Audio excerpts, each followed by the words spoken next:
번째, 2016년 4월 8일에 문화창조융합본부의 본부장으로 가셨죠. 근데 네.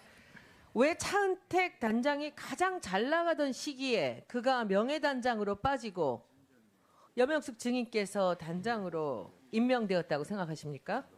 제가 장관님으로부터 들은 답변은 첫째가 억울하게 차 단장이 구설수에 올랐기 때문이고, 두 번째가 차 단장이 워낙 본업이 많은데 그게 너무 바쁘고 그다음에 돈 안 받고 혹사시킨 게 미안해서 그렇게 했다고 들었습니다. 오로지 차 단장을 위해서, 차은택 단장을 위해서 들러리로다가 염영숙 단장을 갖다 놓은 거네요. 그리고 1년, 한 달 만에 또 쫓겨나시고요.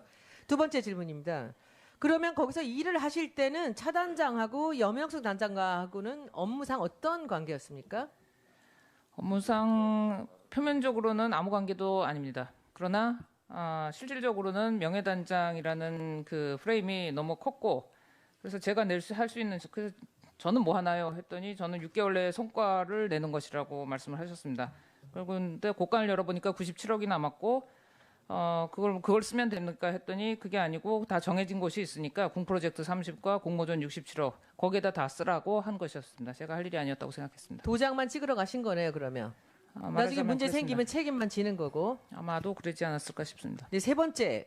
그러면 장관한테 왜 차은택과 일정한 선을 긋고 이 문제가 많다고 그러셨죠? 들어가 보니까 일정한 선을 긋고 문화부 감사라도 지시해야 하는 게 아니냐고 충원을 하지 않으셨습니까? 직무유기 아닙니까? 여러 번 말씀드렸습니다. 아, 그렇습니까? 네, 근데 뭐라고 그러셨습니까? 그랬더니 두 가지의 답변을 하셨는데, 이 영수증이나 이런 그 서류 미비에 대해서 걱정된다고 말씀드렸더니 공무원들이 알아서 하니까 너무 걱정하지 말라고 하셨고, 또 그다음에 이 만약에 차단장이나 이런 그 또 다른 분들이 이게 일단 그 뉴스를 이렇게 타고 있으면 좀 어느 정도 선을 좀 거주시는 게 어떻겠습니까? 다른 공무원들도 좀 살아야 되지 않겠습니까?라고 말씀 올렸더니 그냥 인용구 그대로 말씀드려도 되겠습니까? 네. 은택이와 명천이는 내가 오래전부터 같이 있었던 수십 년 된 제자들이기 때문에 나는 그들을 버릴 수 없어라고 말씀하셨습니다. 그래서 본인이 나갔군요. 네 번째 질문 드리겠습니다. 이런 부조리한 상황을 보시고 장관도 말을 들어주지 않는데 다른 행동은 안 했습니까? 이걸 그냥 보시고 넘어가실 것 같지는 않았는데. 많은 곳에 말씀을 드렸습니다.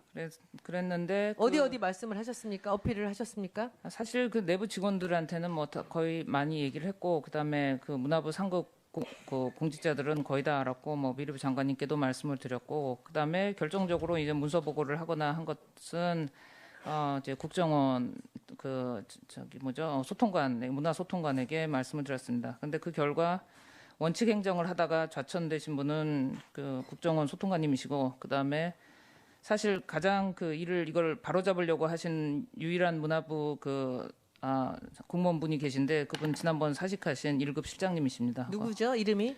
윤태용 실장님이십니다. 윤태용 실장님께서 그러면 그 여단장님을 도와주시려고 많이 했었습니다. 도와주셨습니다, 실제로. 네. 다섯 번째 영수증을 죄송합니다. 영수증을 네네. 받게 된 것은 기재부 출신이시죠? 지난번에 유일하게 나왔었습니다. 윤 실장님 도움 때문이었습니다. 그리고 국정원에서는 그러면 도와주시려고 하다가 그분도 또 그만두시게 됐습니까? 아프리카 내전 지역으로 발령받으셔서 성함이 어떻게 되십니까? 그 제가 말씀드려도 되는 들어도 건가요? 괜찮습니다. 하셔도. 네. 그분에겐 제가 그분은 국정원은 안 됩니까? 예. 네, 알겠습니다. 하여튼 일을 도와주시려다 아프리카로 쫓겨가신 거군요. 그는 제가 뉴스 보도를 보고 알았습니다. 마지막 질문하겠습니다.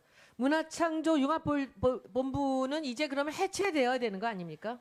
그건 좀 고민을 해야 되는 사안이라고 생각을 하고 지혜를 모아야 될 거라고 생각을 합니다. 그러나 그 해체가 된다면 절대 안 되는 이유가 있는데, 하나는 목욕물 버리면서 애까지 버리는 상황이 될까봐 그런 거고, 또 하나 더 중요한 것은 증거가 인멸됩니다. 그래서 반드시 이거는 고강도 회계감사와 그다음에 수사가 이루어져야 된다고 생각합니다. 그래서 미심쩍은 걸 떨고 다시 재건이 일어나야 된다고 생각합니다. 네, 답변 감사드리고요. 마지막으로 한마디 더 하실 얘기 있으시면 한번 해보십시오. 일하다가 억울한 분이 나오는 일, 그런 거 없어야 되고, 그다음에 재가를 물렸기 때문에 일을 못한다라고 하는데, 그런 시스템은 이제 그만되어야 된다고 생각합니다. 이거 그냥 알아서 재가를 그냥 뱉어도 될 시기가 아닌가 싶습니다. 네, 감사합니다. 아주 용기 있게 얘기 잘 해주셔서 감사드리고요. 본부장으로 임명된 후에 5월 31일 그만두셨습니다. 해임되신 겁니까?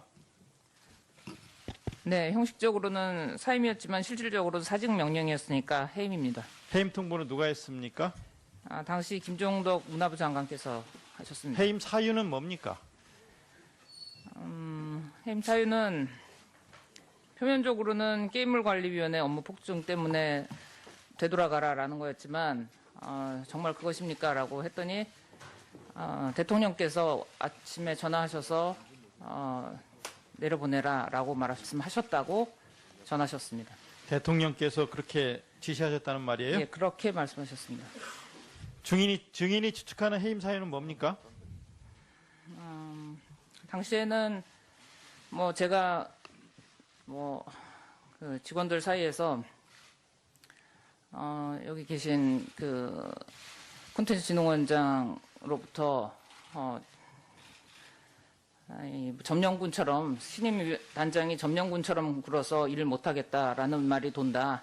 그리고 자꾸 불필요하게 영수증 달라고 하는 것 때문에 일을 못하는 것 같은데 앞으로 해야 될 일이 많은데 이건 문제가 좀 많다라는 얘기를 장관께서 직접 저한테 하셨었고 그다음에 이제 절차 없이 진행되는 것들에 대해서 몇 번 말씀을 드렸었는데 그것들에 대해서 지속적으로 계속 제가 드린 그 의견이 결국은 무시되었고 뭐 그런 것들에 대해서 제가 혹시 뭐 반감을 갖거나 일이 또 원하시는 대로 안 될까 해서 나가라고 하신 거 아닌가 그렇게 여명숙 생각했습니다. 정인 국회 정원에서는 그런 데는 인물에 대해서는 실명으로 밝혀 주셔야 합니다. 네, 그렇게 하겠습니다. 문화창조융합본부의 핵심 사업인 문화창조융합 벨트는 차은택 증인이 본인의 은사인 김종덕을 문화부 장관에, 외삼촌인 김상률을 청와대 교문수석에, 가장 가까운 송성각을 콘텐츠진흥원에 배치하면서 각종 문화사업을 통해서 사적 이익을 취한 박근혜 최순실의 핵심 문제 사업입니다. 재직하는 동안 발견한 가장 큰 문제는 뭡니까? 여러 가지를 들 수 있겠습니다만은 한마디로 말씀을 드리면 뭐 지금까지 언론에 보도된 내용을 이전에 혹시나 이런 게 아닐까 해서 염려했던 것을 요약해서 말씀을 올린다면 이게 합법 또는 그 시스템 적절한 시스템인 것처럼 가장해서 구조적으로 국고가 새어나가게 하고 그것을 방지하는 것을 합리화하는 것 그것이 가장 문제였다고 생각합니다. 2016년 문화창조융합 벨트 사업 예산이 904억입니다. 그런데 합법을 가장한 말하자면 불법으로 이렇게 사업이 진행됐다고 하는 건데 참 큰 문제라고 생각합니다. 이 부분에 대해서 예산 904억인 건 아셨습니까? 904억이 아닙니다. 제가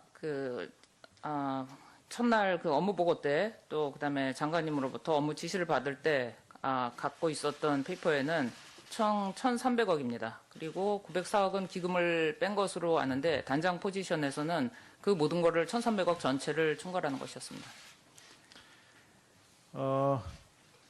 이진식 부단장은 업무보고 시에 차은택 감독이 명예단장으로 계속 일하는 것으로는 내부적으로 다 알고 있는데요 라고 했다는 이야기가 비망록 같은 데 나오는데 문화창조융합 벨트가 차은택 증인이 틀을 짜놓은 사업으로 보십니까? 저는 수시로 그렇게 들었습니다. 그래서 그걸 바꾸지 말라라는 명령을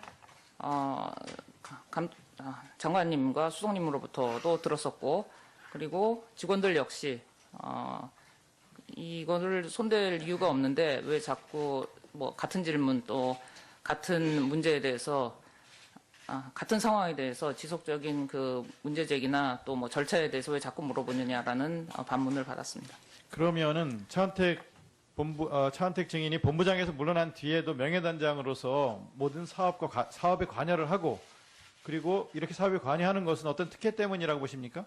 저는 차은택 전임 단장을 한 번 미팅한 거 이외에 그 이후에는 융합벨트에서 본 적은 없었습니다만 직원들은 회의에 참석했다고 말했었고 그다음에 제가 나간 후에도 거기 벨트에 와서 사업에 참석했었다고 들었었습니다. 어떤 혜택, 어떤 사적 이익을 취했다고 생각하십니까?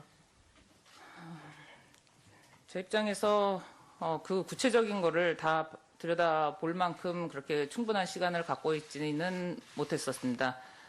그러나 이것은 뭐 정점이 어딘지는 모르겠습니다만 내부적으로 저에게 주어진 짧은 영수증이나 그다음에 각종 사업계획서나 그다음에 부실한 행정 절차를 검토해 본 결과 차감독 그다음에 전임 김 장관님 그다음에 융합볼트 간부들 그다음에 송성각 원장님 청와대 수석실 수석님들 뭐 한 팀으로 움직였다고 생각을 하고요. 그들이 그 이유에 대해서 알고 있을 거라고 생각합니다. 이 증빙 서류 없이 일 처리하고 제대로 된 기획서 없이 일 처리하고 하는 게 가능합니까? 저는 상상할 수가 없는 일이었습니다. 더군다나 그 결제 라인에 대해서 없는 이유, 결제 라인 누구냐라고 물었을 때 내가 소속이 어디냐고 물었을 때 미래부라고 했습니다. 그럼 미래부에 보고하러 갑시다 했더니 우리는 문화부 직원이고 문화부에서 모든 지원을 받는 것이기 때문에 거기 갈 필요가 없다라는 얘기를 들었고 그러면 안에서 우리 내부에 있는 그러면 영수증 달라 했더니 그것은 쿤진원 업무이기 때문에 저한테 그걸 볼 권한이 없다라고 얘기를 했었고 그러면 그 문화부에 관련해서는 그러면 문화부에서 그럼 기획 책임을 져야 되는 거 아니겠냐? 그 결제 책임이 없다면 그랬더니 우리는 조직 도표상 미래부입니다라는 이런 해괴한 동호 반복을 했었습니다. 아까 합법을 가정한 불법 사업이다라고 얘기했고 또 비망록에 보면 이거는 문화부판 4대강 게이트 수준이다라고 이렇게 말씀을 하셨는데 그렇게 말한 이유, 배경을 좀 말씀해 주시고 그 뒤에 이런 문제를 바로잡으려고 어떤 노력을 했는지 이것도 좀 말씀해 주시기 바랍니다. 4대강 얘기를 꺼낸 거는 그 스케일과 이것이 앞으로 불어닥칠 국가적인 어떤 문제 상황과 영향력 규모 그 면에서 물론 금액은 1,300억은 뭐 30조에 비하면 작은 금액이라고 사람들은 얘기를 합니다만 그럼 이런 정도의 얘기가 아니라고 생각을 했었습니다. 왜냐하면 이것은 문화 융성 또 창조 경제를 핵심으로 가시적으로 성과하는 것이고 국가 브랜드에 걸린 국책이었기 때문에 그 국가적인 어떤 자존심과 그다음에 이거는 한 국가의 그 정신을 난도질하는 일이기 때문에 이 상태로 그냥 가면은 그런 결과가 또는 이런 청문회가 일어날 수밖에 없다고 이미 저는 21일 날 그 4인이 모인 자리에서 말씀 올렸었습니다. 예. 네, 그것은 여러 군데 알리려고 애썼고 내부에서도 뭐 직원들 간에도 공유를 했고 당연히 장관님께 여러 차례 보고를 드렸습니다.